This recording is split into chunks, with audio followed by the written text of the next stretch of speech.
and he's only here some of the time, most of the time he's in New York, who eyed the man in the doorway suspiciously. I jumped to my feet when I saw him, and a funny prickle rolled through my body, some sort of relief and sadness all at once.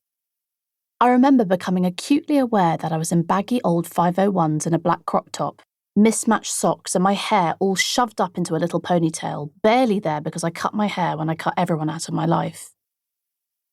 I heard it on the radio, Tiller told me with a frown as he reached into his back pocket to pull out his badge, flashing it at Jago. "This is Killian Tiller." I nodded over at him. I squinted at Tiller and his eyebrows arched in that old playful way. "Sort of an old friend." Jago nodded, told me to call him later, that I could stay with him if I wanted to, and then he left. Tiller glanced around. "Your housekeeping's gone downhill." I rolled my eyes and he gave me a small smile. Happy to see me, I could tell. "This is how you found the place?" He started poking around with a pen as to not touch anything. "Did you move anything?" I shook my head and he whipped out his phone, taking a few photos. "Any ideas?" He looked down at me. "Was it Julian, do you mean?" My brows arched in defence. I guess because old habits die hard. Or perhaps because I will defend my brother whether I want to or not until my death. His jaw jutted. "You said it, not me." "No, wasn't Julian." I glared over at him and he just nodded, walked around a bit. "How have you been?" he asked, looking up at me from across the way. Arms folded over his chest, serious brows. I glanced around my trash living room. "I've been better." He squashed a smile.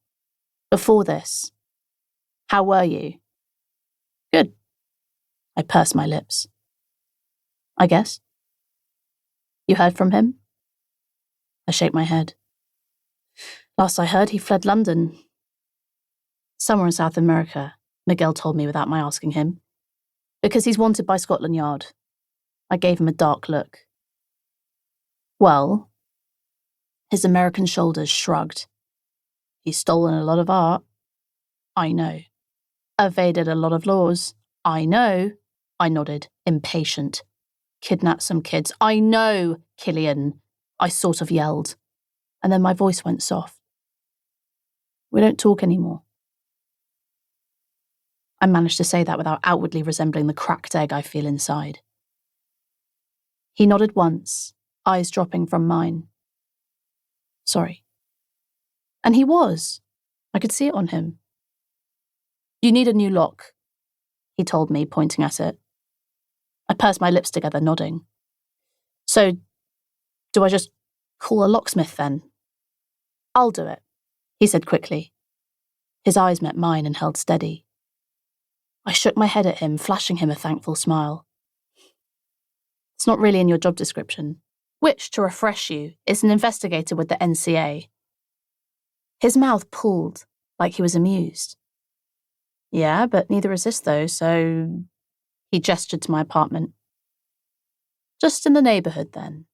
I asked, eyebrows up. "Yeah?" He nodded coolly. "Something like that." I'd later find out that he'd listen out for things about me and my brother, just in case, because he knew I was alone. That moment to me, still to this day, were I to put it to pictures, it's a tiny sapling breaking through the dirt. That night I stayed at Jack's, who was, by the way, very dramatic about the entire thing, saying I should have been living with him, that this would never have happened if I'd had a housemate. He knew we should have gotten a flat together, and I said, "With all due respect, Jack, you had a spider the size of a 1p coin in your laundry room the other day and made me come to get rid of it, so my expectations of how you deal with a robber aren't currently sky high." Tiller drove me there, and then late the next afternoon he turned up to my apartment with a new lock and a toolbox. As soon as he arrived, Jack, who had been with me all day, because he was hoping to get a look at the sexy police officer, his eyes went wide, and he mouthed across the room, "Oh my fuck, he's so hot." "Shut up," I mouthed back.